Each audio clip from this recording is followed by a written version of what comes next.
राम राम। इस वीडियो में बात करेंगे धनु वालों के लिए मई 2025 महीने के मासिक राशिफल की। Sagittarius monthly predictions for May 2025। जानिए इस महीने घरों की चाल आपके जीवन को कैसे प्रभावित करेगी। करियर, नौकरी, व्यापार, पढ़ाई, सेहत और शादीशुदा जिंदगी, हर पहलू पर आसान भाषा में बात करेंगे। पूरा वीडियो जरूर देखें और जानें मई 2025 में क्या खास रहेगा धनु राशि के लिए। सबसे पहले समझते हैं कि मई 2025 के महीने में घरों की स्थितियां कैसी रहने वाली हैं। मई के महीने में आपके राशि स्वामी देवगुरु बृहस्पति का महत्वपूर्ण राशि परिवर्तन होगा। बृहस्पति 13 मई तक रहेंगे आपके छठे भाव में वृषभ राशि में, फिर 14 मई को प्रवेश कर जाएंगे मिथुन राशि में आपके सातवें भाव में। मंगल देव नीच राशि कर्क में रहने वाले हैं अष्टम भाव में पूरा महीना। बुध ग्रह 6 मई तक चतुर्थ भाव में रहेंगे मीन राशि में। उसके बाद 23 मई तक पंचम भाव में मेष राशि में रहेंगे, फिर वृष राशि में प्रवेश करेंगे आपके छठे भाव में। शनिदेव रहेंगे मीन राशि में आपके चतुर्थ भाव में। शनिदेव की कंटक ढैया आपको चल रही है। मई के महीने में राहु केतु का भी महत्वपूर्ण राशि परिवर्तन होगा। राहु 17 मई तक रहेंगे मीन राशि में आपके चतुर्थ भाव में। 18 मई को राहु प्रवेश करेंगे कुंभ राशि में आपके तीसरे भाव में। केतु 17 मई तक रहेंगे आपके दसम भाव में कन्या राशि में। 18 मई को प्रवेश करेंगे आपके नवम भाव में सिंह राशि में। सूर्य देव 13 मई तक रहेंगे मेष राशि में आपके पंचम भाव में, फिर 14 मई को प्रवेश कर जाएंगे वृषभ राशि में आपके छठे भाव में। शुक्र ग्रह रहेंगे अपनी उच्च राशि मीन में आपके चतुर्थ भाव में शनि के साथ। घरों की स्थिति को समझने के बाद अब देखते हैं कि ये हमें क्या संकेत देती हैं। सबसे पहले बात करते हैं आपके कैरियर की। करियर, नौकरी को दसम भाव से देखा जाता है। दसम भाव पर शुक्र और शनि की दृष्टियां रहने वाली हैं। 13 मई तक बृहस्पति की भी पांचवी दृष्टि दसम भाव पर रहेगी जब वो छठे भाव में होंगे। दसम भाव में अच्छी बात यह है कि केतु दसम भाव से 18 मई को निकल जाएंगे। दसम भाव के स्वामी बुध 6 मई से पहले चतुर्थ भाव में, 6 से 23 मई के बीच पंचम भाव में और उसके बाद छठे भाव में रहेंगे। दसम भाव व सप्तम भाव स्वामी बुध की स्थिति मई के महीने में ज्यादातर समय कमजोर रहने वाली है, जिस कारण इस महीने कोई बड़ा रिस्क लेना धनु वालों के लिए उचित नहीं होगा। इस महीने आपके कार्य क्षेत्र में उतार चढ़ाव का प्रभाव देखने को मिल सकता है। मई में दसम भाव के स्वामी बुध प्रारंभ में चतुर्थ भाव में रहेंगे नीच राशि में, तो मानसिक थकावट और पारिवारिक जिम्मेदारियों के कारण कार्य में फोकस कम रहेगा। 6 मई के बाद बुध पंचम भाव में जाएंगे शत्रु राशि में, लेकिन वहां पर वो थोड़ी रचनात्मकता और योजना अक्षमता बढ़ाएंगे। लेकिन बुध जब 23 मई के बाद छठे भाव में प्रवेश करेंगे तब आपको करियर के मामले में लाभ दिखाई दे सकता है। ऑफिस के टारगेट्स को हिट करना हो, प्रेजेंटेशन का बेहतर प्रदर्शन करना हो तथा अधिकारियों से सराहना पाना हो, इन सब मामलों में आपको लाभ हो सकता है। यदि आप नौकरी में बदलाव करने के इच्छुक हैं तो महीने का आखिरी सप्ताह ठीक रहेगा उस कदम के लिए। शनि की ढैया आपको चल रही है, इसलिए ऑफिस पॉलिटिक्स और अधिक जिम्मेदारियों का सामना करना आपको पड़ सकता है। लेकिन 14 मई के बाद सूर्य भी छठे भाव में आएंगे तो आपका आत्मविश्वास और नेतृत्व क्षमता बढ़ेगी, जिससे आप अपने काम में जीत हासिल कर सकते हैं।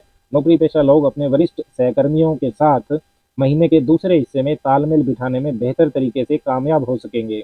बिजनेस व्यापार की बात करें तो इसे सप्तम भाव से देखा जाता है। बुध आपके सप्तम भाव के स्वामी है। देवगुरु बृहस्पति 14 मई को सप्तम भाव में प्रवेश करेंगे। बुध की स्थिति मजबूत नहीं है, इसलिए व्यापार व्यवसाय में इस महीने कोई बड़ा रिस्क लेना उचित नहीं रहेगा। 14 मई के बाद बृहस्पति का सप्तम भाव में गोचर व्यापारियों के लिए शुभता को धीरे धीरे बढ़ाएगा। नई साझेदारियां बनाने की तब आप सोच सकते हैं। पुराने क्लाइंट से दोबारा काम मिल सकता है और विस्तार की योजना भी बना सकते हैं। जो लोग एक्सपोर्ट इंपोर्ट या ऑनलाइन कारोबार से जुड़े हैं उन्हें बृहस्पति के इस गोचर का आने वाले समय में बड़ा लाभ दिखाई देगा।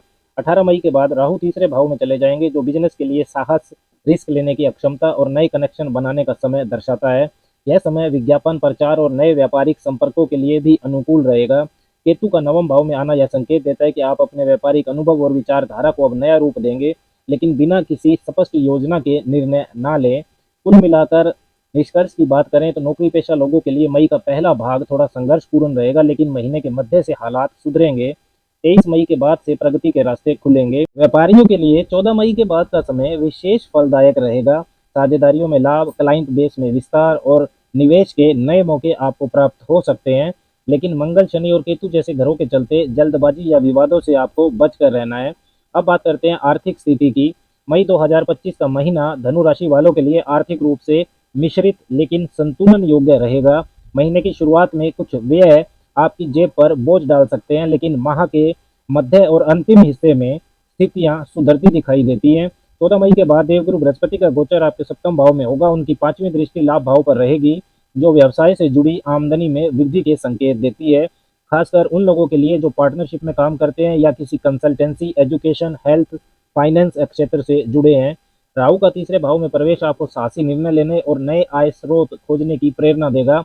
मंगल का अष्टम भाव में होना अचानक खर्च या आकस्मिक धन हानि की संभावनाओं को दिखाता है। मेडिकल खर्च, टैक्स, लीगल मामलों पर धन खर्च हो सकता है। शेयर बाजार में या कोई भी रिस्की निवेश ना करें। 14 मई को सूर्य और 23 मई को बुध छठे भाव में प्रवेश करेंगे। कर्ज चुकाने, लोन मैनेजमेंट और लोन अप्रूवल के लिए ये समय अनुकूल रहेगा। यदि आपने पहले से कोई लोन लिया है तो इस समय उसे नियंत्रित कर पाना संभव हो सकता है। अब बात करते हैं स्वास्थ्य की। पहला भाव व पहले भाव का स्वामी स्वास्थ्य के बारे में महत्वपूर्ण जानकारी देता है।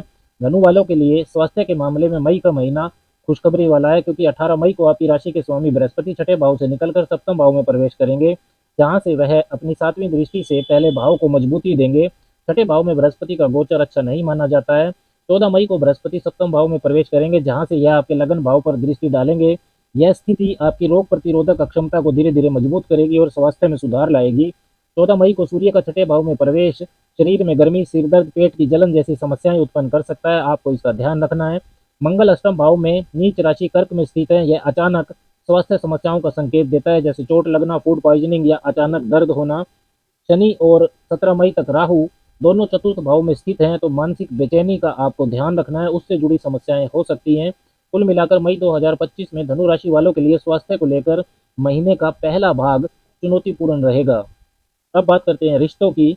वैवाहिक जीवन को सप्तम भाव से देखा जाता है। सप्तम भाव में 14 मई को बृहस्पति प्रवेश करेंगे। सप्तम भाव के स्वामी बुध की स्थिति पूरा महीना बहुत मजबूत नहीं रहने वाली है। महीने के पहले भाग में वैवाहिक जीवन में संघर्ष दिखाई दे रहा है। परस्पर समझ बनाने के लिए आपको मेहनत करनी होगी। सप्तम भाव में 14 मई से बृहस्पति का गोचर होगा। यह एक शुभ संकेत है। बृहस्पति का गोचर सप्तम भाव में पति पत्नी के बीच परस्पर समझदारी, आदर और सौहार्द को बढ़ाएगा। यदि दाम्पत्य जीवन में पहले से कोई तनाव था तो अब धीरे धीरे हल निकलने लगेंगे। लेकिन बृहस्पति के इस गोचर के बाद रिश्ते में मर्यादाओं का विशेष तौर पर ख्याल रखें। शुक्र उच्च स्थिति में होकर चतुर्थ भाव में है। इससे घर परिवार में आनंद, रोमांटिक माहौल और सौंदर्य बोध बढ़ेगा। शनि चतुर्थ भाव में है, जिस कारण कभी कभी पारिवारिक जीवन में थोड़ी दूरियां आ सकती हैं। आपसी बातों को गंभीर रूप से लेने की प्रवृत्ति बढ़ सकती है, जिससे संवाद में रुकावट संभव है। मंगल अष्टम भाव में और नीच राशि के हैं, तो जीवन साथी के स्वास्थ्य या मूड को लेकर चिंता हो सकती है। छोटी छोटी बातों पर बहस से बचें और संयम से काम लें। प्रेम संबंधों की बात की जाए तो उसे पंचम भाव से देखा जाता है। पंचम भाव में 6 से 23 मई के बीच बुध रहेंगे। सूर्य भी वहां 13 तारीख तक रहने वाले हैं। पंचम भाव के स्वामी मंगल नीच राशि में रहेंगे, तो इस महीने मंगल की स्थिति संबंधों में अशुभता देने का काम करेगी। आपस में आर्गुमेंट्स या लड़ाइयां देखने को मिल सकती हैं। महीने के पहले हिस्से में सूर्य का गोचर पंचम भाव में रहेगा। हालांकि सूर्य उच्च अवस्था में होंगे, लेकिन इसके बावजूद भी पंचम भाव में सूर्य का गोचर प्रेम संबंधों में निरस्ता देने का काम करेगा। अब बात करते हैं शिक्षा पक्ष की। शिक्षा पक्ष को भी पंचम भाव से देखा जाता है। मंगल देव, जो कि पंचम भाव के स्वामी है, कर्क राशि में अष्टम भाव में रहेंगे, तो शिक्षा के लिए संघर्ष को दिखाता है, क्योंकि मंगल की नीच राशि में स्थिति कुछ चुनौतियों को जन्म देती है। इस समय छात्रों को अपने शैक्षिक लक्ष्य को रिवाइज करना होगा। विशेष प्रयास आपको करने होंगे। खासतौर पर यदि आप प्रतियोगी परीक्षा की तैयारी कर रहे हैं तो आपको अतिरिक्त मेहनत और आत्मविश्वास की जरूरत पड़ेगी। आपको इस महीने अपने शिक्षा जीवन में अच्छा प्रदर्शन करने के लिए अपनी योजनाओं को फिर से व्यवस्थित करना होगा और शारीरिक और मानसिक रूप से स्वस्थ रहने का प्रयास करना होगा। मई महीने के लिए विदेश यात्राओं की बात करें तो इसे 12वें भाव से देखा जाता है। 12वें भाव के स्वामी मंगल अष्टम भाव में नीच के हैं। ये अचानक यात्रा के संकेत देते हैं। ऐसे समय में विदेश यात्रा की योजना में किसी अप्रत्याशित मोड़ की संभावना हो सकती है। मंगल की स्थिति आपको यात्रा के दौरान सावधानी रखने की जरूरत को दिखाती है।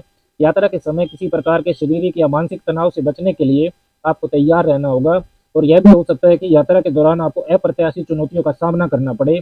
कुल मिलाकर मई का महीना विदेश यात्राओं के लिए बहुत ज़्यादा शुभ नहीं दिखाई देता है। अब बात करते हैं मई महीने के विशेष उपायों की। हर रोज 3 बार हनुमान चालीसा का पाठ करें और 10 मिनट ओम अंग अंगारकाय नमः इस मंत्र का आपको जप करना चाहिए।